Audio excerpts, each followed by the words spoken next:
You're listening to Pod 99, a podcast by Wealth 99 that helps the 99% take control of their financial future. We talk to experts from across the alternative asset space who share their insights on new wealth, how to build it, and how to keep it. Let's get on with the show. Hello, everyone. Welcome to the show. My guest today is Danny Oyekan. Danny is a self-proclaimed Bitcoin maxi, and he is also the CEO and co-founder of crypto investment firm Dan Holdings and crypto exchange Blockfinex. Welcome to the show, Danny. Hi, Andy. It's nice to catch up with you today. Good to catch up with you as well, Danny.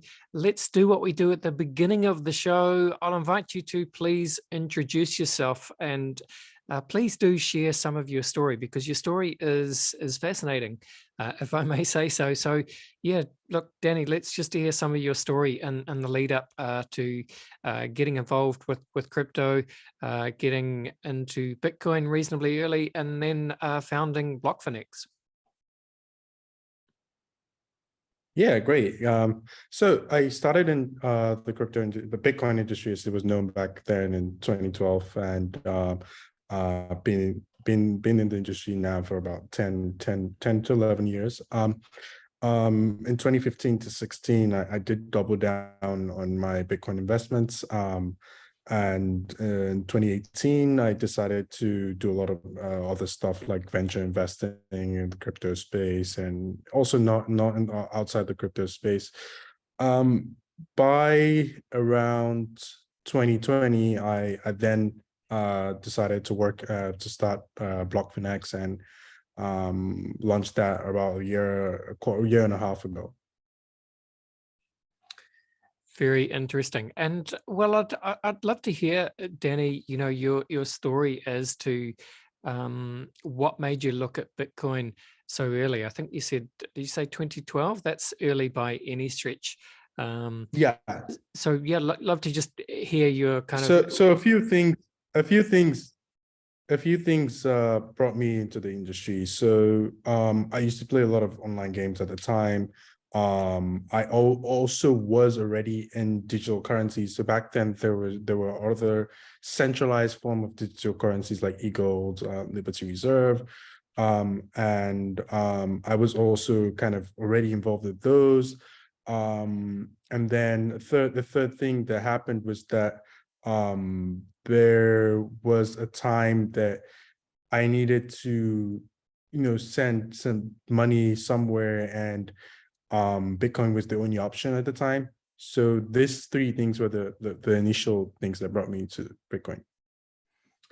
Yeah, fascinating. And so in those early days, you know, most of the people that were interested in Bitcoin were people really like yourself, Danny, who, as you've explained, were interested in different forms of digital currency, or needed to make cross-border payments in a more easy fashion than is able to be done with the banks, and of course, you know, libertarians and people like that. But when you're interested in Bitcoin, then back in 2012, did you think that Bitcoin would go to the heights that it has and the global adoption that it has as fast as it has? Well, maybe not as fast. I mean, well, 10 years is a long time, so I wouldn't say I wouldn't say it's so fast, right? It's actually, if you look at it from a adoption curve perspective, it's actually on par with what I thought about Bitcoin. It's just that the way it happens is like it happens right in your face, and you don't really realize it's happening until you look back, and it's like 10 years has gone by, right? But I always felt that in the long run, when countries like I go with the emerging market thesis, when countries in like Brazil, India start to realize the power of Bitcoin and parts of self-custodying their assets and being their own banks and stuff like this, they will obviously adopt it because it's not controlled by anyone. It's totally out of it can be seized, it can be taxed. It's just totally out of the banking system. So this was what my opinion was, but in terms of time frame, I've never been like a time frame guy.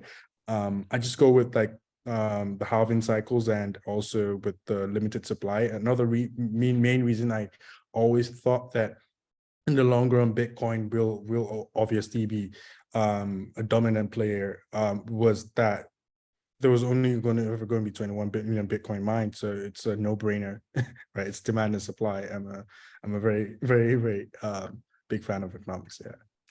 Yeah, I mean, there's three certainties in life, right? Death, taxes, and 21 million Bitcoin. Um, you know, Bitcoin. you grew up in Nigeria, right? I'm curious, Danny. What is the kind of the interest in Bitcoin, not just in Nigeria, but I guess that like in Africa and these these emerging markets and So I grew up mostly I grew up in a few countries. So I sure. was in the US. I grew up a little bit in Nigeria for some time, and then I moved to the UAE about 9 years ago. So my perspective of Africa is very simple. I think that the adoption curve is there, definitely. Mostly when it comes to real world usage of crypto, it's mostly in Latin America and Africa because there's like people actually using it for remittances, using it to payments, to send money. It's mostly used in cross-border remittances, so to send money from one country to the other. A lot of people send money from the US to Africa and vice versa. A few do in the Middle East as well, Europe a lot, and this is what the main use case of crypto, Bitcoin specifically has been in Africa. But that's starting to change. You have a lot of people who trade crypto on a daily basis, not just Bitcoin, but other alts, that they exposed to. There, a lot of adoption in Africa at the moment. Maybe the volumes from Africa are a little bit lower compared to other markets, but in terms of the longevity and in the long run, you know that in the long run, the adoption is just going to continue growing, and as internet penetration grows in Africa, you're going to see that that this is just going to go through the roof, especially in emerging markets like that. Yeah, absolutely. And I know you said you spent time in Dubai as well. Do you spend much time in Dubai still at the moment? Because I've been interested to see that Dubai is seems to be fast becoming another crypto hub, right? Yeah, I've lived here for about 9 years. I initially came here for uni, and I've lived here ever since. And for me, Dubai is just so great. A lot of firms are moving out here. The space is moving very fast, very quickly, especially since Binance moved out here. And it's a very fascinating place to be. The crypto companies really pro crypto. The government's really backing all the crypto companies to push forward with their initiatives. The country really wants the innovation, and they're very, very pro innovation and pro policy. And regulatory clarity is there for whatever you want to do, so it makes it easier for people to set up here and stuff like that. Yeah, nice. Well, tell us a little bit about Blockfinex then. So this is a crypto exchange that you have co-founded. I think you're the CEO, is that right? Tell us about Blockfinex, Danny. Yeah, I'm the CEO. So I'm the CEO of Blockfinex, which is a Binance-powered exchange, which means that we're technology, custody, and liquidity, especially is all from Binance. So this allows us to offer about 600 cryptocurrencies, 2,000 trading pairs, and we have the most liquid order book in the world. So this is currently where we are. We currently offer spot trading. No futures at the moment, which is coming in the near future. We are fast growing. Most of the users are spread around the world, and we continue to push forward. Yeah, nice. So, well, you said your your users are around the world. Tell us about where those users are. What countries is Blockfinex available in? So Blockfinex is available all around the world apart from the US.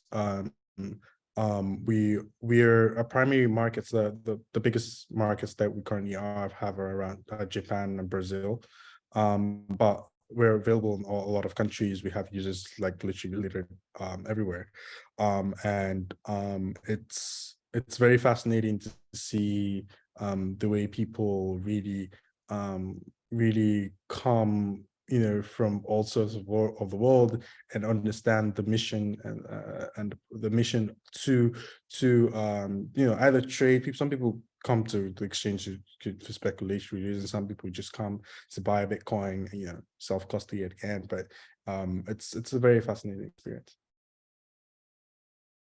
Yes, indeed. Well, thank you for that, Danny.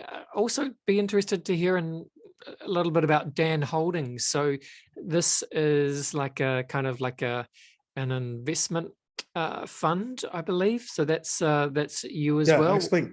I'll explain a little bit more about Dan Holdings. So Dan Holdings is a crypto Web3 ecosystem, Nice. which Blockfinex is a part of.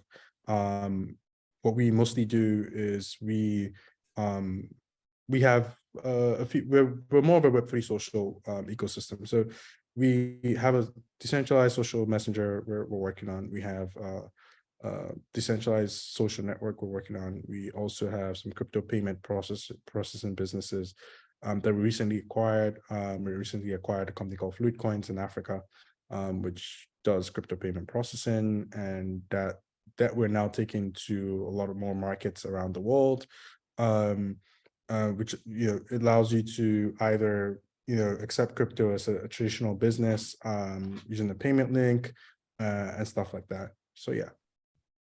Awesome. And so do you want to just shout out those websites for both Blockfinex and Dan Holdings so people can take a look? Yeah. So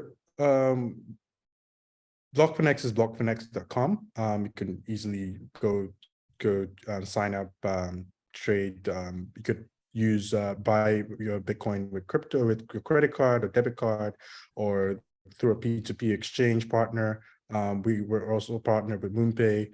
And if you're in Brazil, you could use Pix. If you're in Europe, you could use SEPA. We have a lot of options to allow users on board, on ramp onto the exchange. Yeah, and for Dan Holdings, it's the website is dannyoyekan.com. Very nice, very nice. All right, well, let's bring it back to Bitcoin, Danny, because here at Wealth 99, we're really all about trying to empower the 99% of people out there who maybe aren't lucky enough to be part of the 1%, but they're part of the 99%, and we want to empower them to take control of their financial future. I guess you've been able to do that through Bitcoin and being early to Bitcoin. What are your views on Bitcoin today? I described you at the start of the show as a Bitcoin maximalist, but I'm not sure if that's actually true or not. So I'd love to just get a sense of where you see Bitcoin at the moment in terms of the context of the wider crypto ecosystem. So I'm certainly not a maxi, but I hold a lot of Bitcoin, and majority of my holdings are still Bitcoin. I tend to see the world in two ways, right? I see Bitcoin as payment mechanism and payment infrastructure for the world, currency, store of value. This is what I see Bitcoin as, and I see other cryptocurrencies as more of like a utility for their own ecosystems, and platforms that people can build on top of, either layer 1 or layer 2 blockchain or whatnot. So this is kind of the way I see this two different ecosystems fighting different like battles, right? Bitcoin's fighting its own battle, and it's really winning because we just saw the banking crisis in the US and saw what happened, and you can see that a lot of people are now really understanding the reason why we need Bitcoin. Like it didn't dawn on a lot of people until that happened, that you actually need to self-custody your assets because anything can happen at any time. Yeah, that's very much the case. What do you say then to new people that are just starting to, because I'm sure you get this question all the time. What do you say to people who are just learning about Bitcoin now, and they can see the promise and potential of Bitcoin, but sometimes they might be discouraged because they think they've missed the boat, right? Because, you know, if you got into Bitcoin at 2012, great, you know, that is good for you. But what about people that are maybe just turning 18 today, or just learning about Bitcoin today in 2023, and they're looking at Bitcoin and they're like, well, what is it? It's about just under 30 grand US. Have I missed the boat? What do you say to those people? I always tell people that you've never missed a boat. So we're 28,000. I set my last check a few hours ago. And I think that at this point, you just buy a tiny fraction of Bitcoin, just test it out, buy $50, buy $10 of Bitcoin, you know, just check it out. You don't really need to try a few, try go on an exchange, you know, buy a Bitcoin, try to set up a wallet, a self-custody wallet, withdraw the funds from the exchange, like go on Blockfinex, you withdraw the funds to I don't know, maybe a BitPay wallet, or any wallet that, or ledger. You could even buy a ledger if you're buying more than that. But you know, the main thing here is you have to learn how to self-custody your funds, you know, learn about seed phrases, learn just try to understand what this is really about. Like, I think that's the most important thing to me, is that this is how you get adoption of Bitcoin, is when people start to really understand what this is really about. This is about bringing power back to the people, and not to certain governments or certain authorities or whatnot. Like, it's about the people here, and it's the people's money. You know, there was God's money, and there was the government's money, and now there's people's money. So you really need to understand that this is people's money. I love that. Very well said, Danny. Bitcoin is a people's money. It could not have said it better. All right, well, let's go to a very quick break, and then we'll come back and we'll finish off, and we'll get Danny's insights into, yeah, building new wealth. We'll be back in 1 second. All right, we are back, and I'm with Danny Oyekan. Danny, of course, is the CEO and co-founder of the Blockfinex exchange. And as we've learnt, Danny was an early Bitcoin investor, started getting his Bitcoin at 2012. Amazing stuff.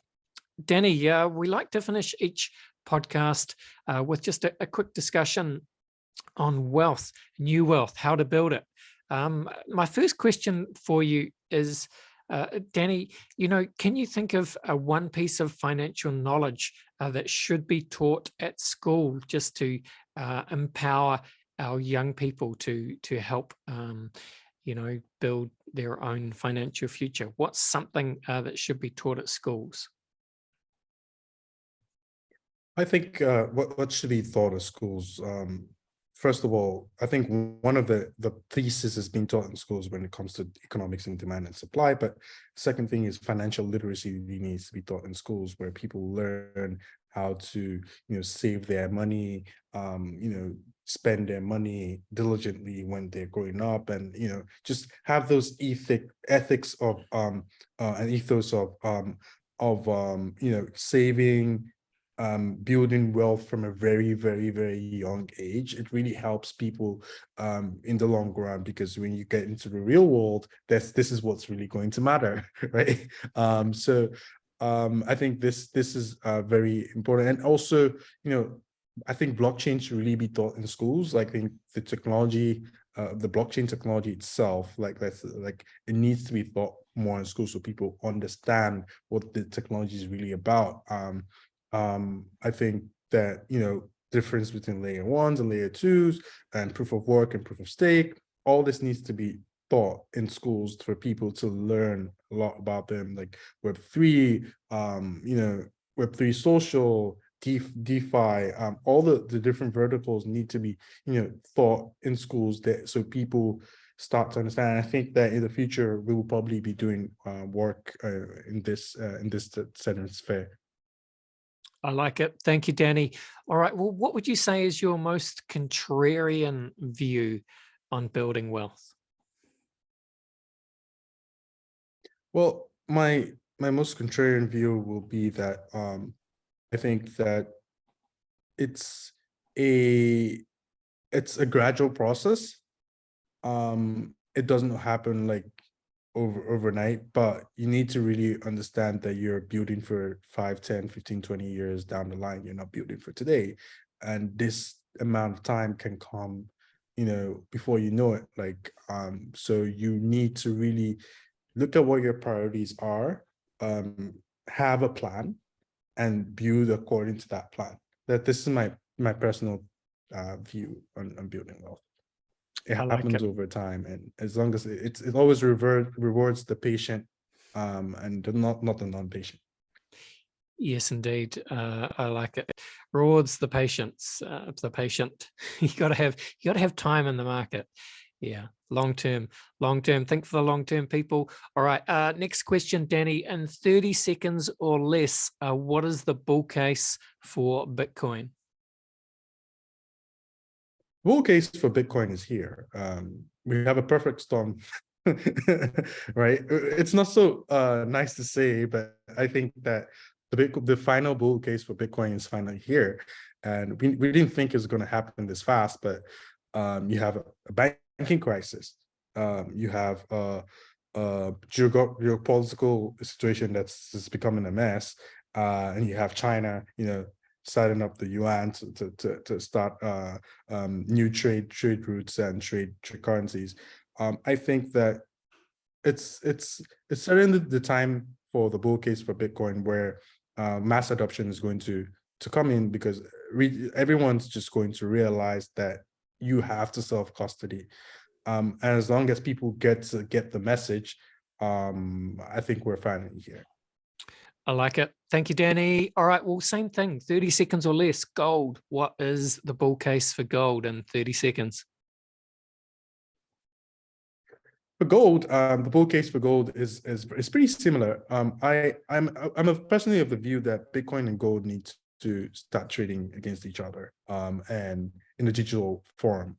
I think that gold is also a store of value, and I think that Bitcoin and gold can coexist, right? I personally think that the fiat Ponzi scheme is dead at this moment, and the only two assets that you should have most of your wealth in is either Bitcoin or gold. Like, yeah, if you feel that Bitcoin is too risky, you don't know too much about it, gold has been there for 1,000 years, so you know for sure that this is secure, or it's the best sort of value. Bitcoin is number one. Gold is there as well. Yeah, really well said, Danny. And, obviously here at Wealth 99, we agree with you. So we make it possible for investors to access all sorts of alternative assets. So that means crypto assets such as Bitcoin, Ethereum, and many of the other leading blue chip crypto assets, but also precious metals, Danny, but in the form of tokenized precious metals. So, we've got gold, silver, platinum available in tokenized form. Do you think there is, like tokenized precious metals? Is that the future of precious metals investing? Is that something you would consider at Blockfinex? I yes, definitely. It's something that, it's funny because even a few hours ago, I was still talking about this to someone at a meeting. So it's certainly something that I'm personally looking at. I'm a big proponent of Bitcoin and gold. So silver, gold. I mean, some of the metals might not be worth looking at from a wealth perspective, but Bitcoin and silver definitely, gold and silver definitely, and I think tokenized form of them will coexist with Bitcoin and become the various forms of money. So you have Bitcoin, gold, silver, and this becomes people's money. Yeah. Yeah, people's money. And of course, obviously, Danny, it's another way of, because buying physical gold and silver can be a bit of a pain. But, being able to buy Yep. tokenized gold and silver it just makes that access to the asset that much easier. And of course, it makes it more liquid because it can be much more easily sold. So it just makes sense for the future. I reckon tokenized precious metals, let's bring it on. Yep. I totally agree. I think that even bringing tokenized precious metals and gold specifically into payments, into global payments is going to be a thing, especially with the current macroeconomic environment. You have people don't trust the dollar anymore. The yuan is coming, but the yuan is not so internationalized. So it's actually the perfect storm happening where Bitcoin and gold can become those two currencies that are not related to any government or any power or any major nuclear power or whatnot.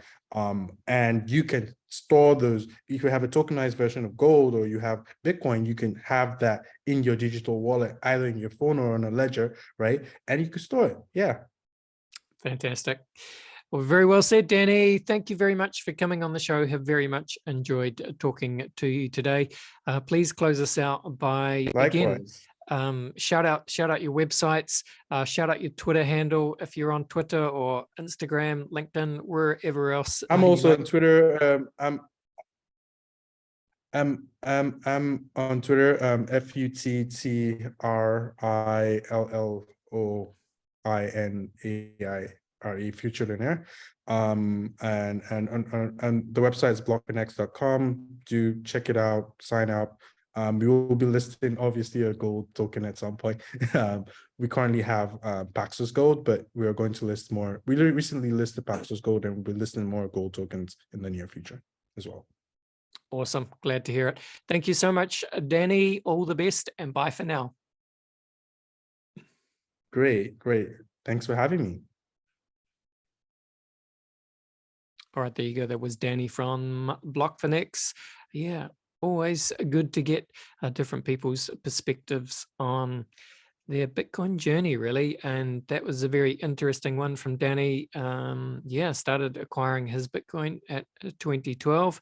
But as he's said, it's still not too late if you're just getting into Bitcoin in 2023. It does seem to be a very interesting setup at the moment, with, as Danny was talking about, potential banking crisis in the US, which is just making alternative assets such as Bitcoin and of course gold and Ethereum and silver, making all those alternative assets that much more attractive and that much more effective in a diversified investment portfolio.